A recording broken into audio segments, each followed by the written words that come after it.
Humiling sa publiko ang kapamilya actress at It's Showtime host na si Kim Chiu na tigilan na siya ng pambabati ko sa social media. Sa live episode ng programa nitong July 22, pabiro man ang naging usapan, hindi napigilan ni Kim na amining napapagod na rin siya sa sunod-sunod na batikos na kanyang natatanggap. Aniya, ang dami ng banat sa akin, tama na.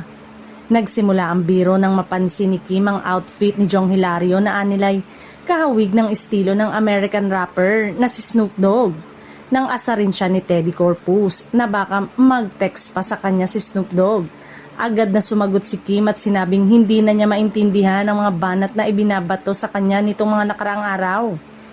Bago ang naturang episode, nag-post si Kim sa X ng mensaheng "Let's spread love and love always" bilang panawagan na pairali ng pagmamahalan kaysa sa awayan.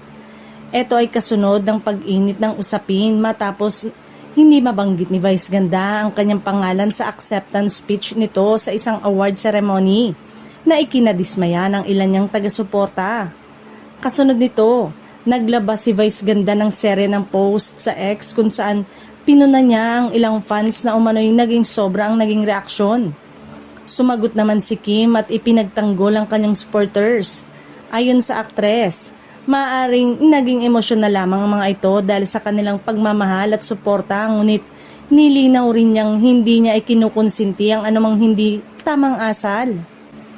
Dahil sa naging palitan ng kanilang mga pahayag, marami ang nagtanong kung may tampuhan na ba ang dalawa.